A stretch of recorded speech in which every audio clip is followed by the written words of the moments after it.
Tensão de flexão e tensão de cisalhamento. A viga de aço tem uma tensão de flexão admissível de 140 MPa e a tensão de cisalhamento de 90 MPa. Determine a carga máxima que ela pode suportar com segurança.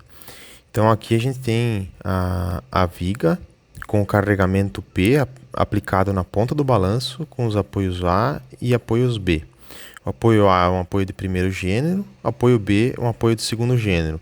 Os vãos é 2 metros e 2 metros. E aqui na lateral direita a gente tem a seção da nossa viga com as dimensões em milímetros.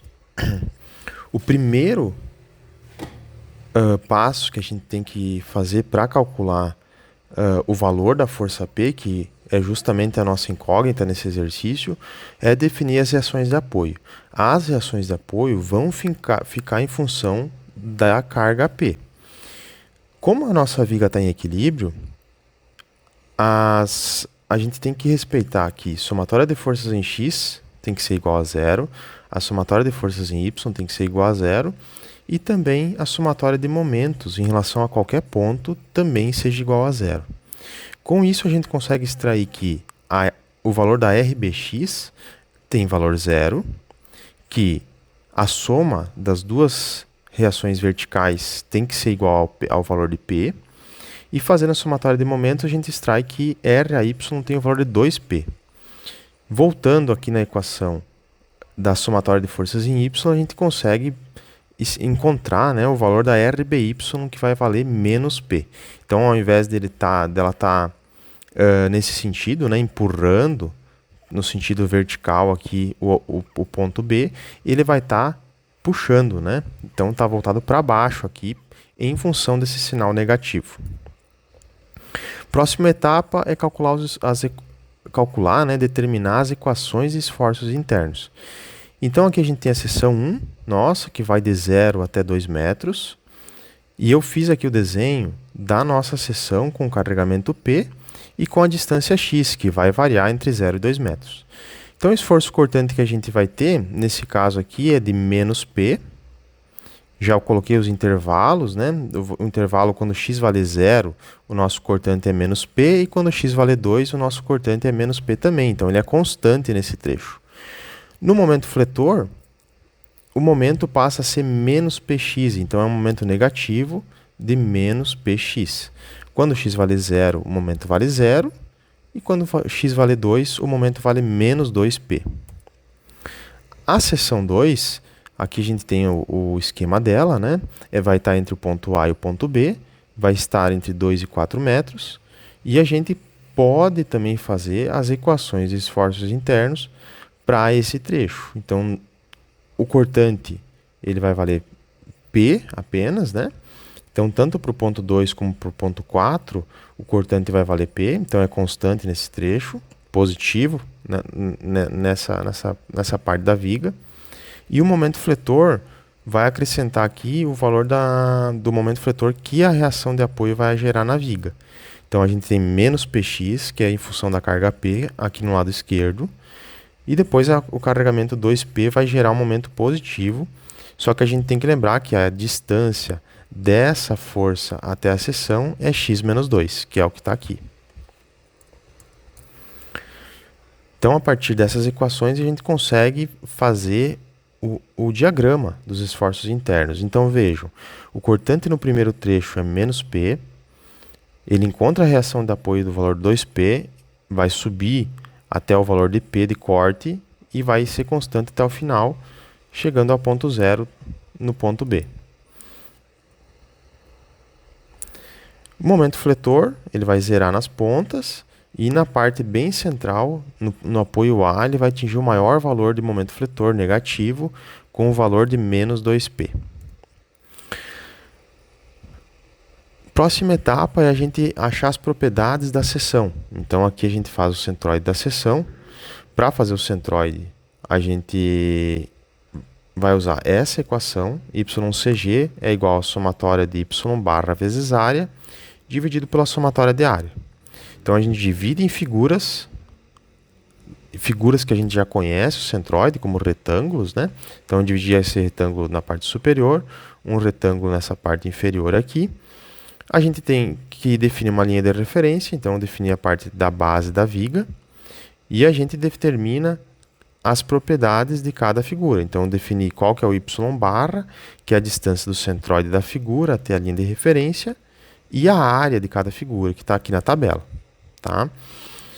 Com isso, a gente faz a somatória dos elementos y barra vezes área e faz a somatória de área de cada figura. E a divisão deles vai definir o nosso centroide, que nesse caso é 112,78 milímetros, a partir da linha de referência. Próxima etapa é o momento de inércia. O momento de inércia da seção, a gente vai usar o momento de inércia no retângulo e também o teorema dos eixos paralelos. Então, a gente também vai ter que dividir em figuras, né? E calcular a inércia de cada uma dessas figuras que compõem a nossa peça. Então, aqui, o momento de inércia da figura 1 somado com a inércia da figura 2, a gente vai chegar num valor de 15.338.336 milímetros na quarta.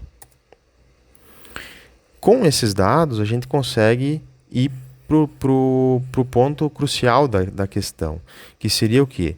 A gente sabe que na tensão normal, a nossa peça suporta até 140 MPa. E com isso, a gente consegue, através da equação aqui de tensões normais devido à flexão, equacionar e descobrir qual o valor máximo de P para essa situação. Então, como a gente sabe que a gente tem um momento máximo de 2P na viga, lembrando que a gente fez considerando metros, né? A gente estava considerando lá como metros, de 0 a 2 metros, 2 metros a 4 metros. Eu vou ter que fazer um ajuste aqui para transformar em milímetros. Então, por isso que vai se transformar 2.000P o valor de momento.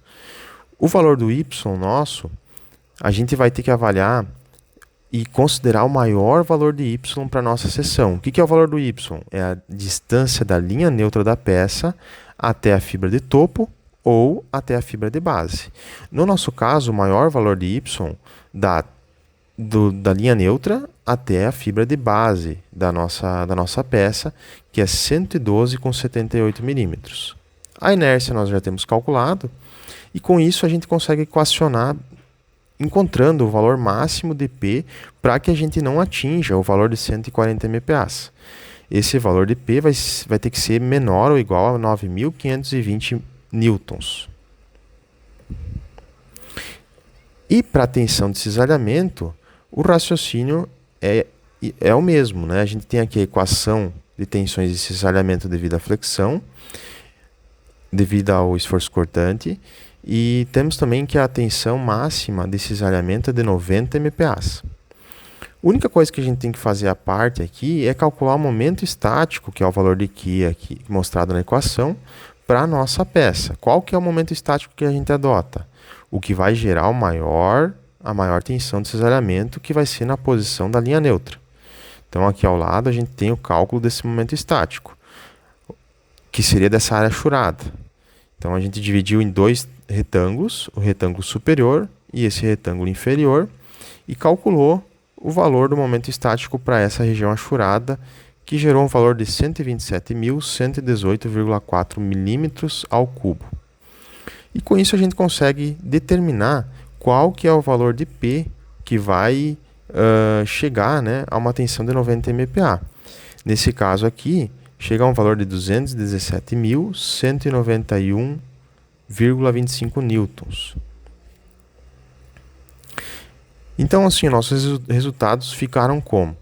Tensão normal devido à flexão, o P tem que ser menor do que 9.520 newtons.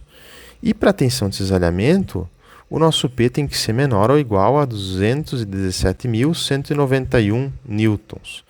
Então vejam, a gente vai ter que adotar o menor desses valores, que nesse caso é o 9.520 newtons, né? Quem vai determinar o valor máximo de P é a tensão normal, nesse caso. Então, o valor P máximo nosso, 9.520,2 ou 9,5 kN. Certo? Então, esse é o nosso exercício. Obrigadão.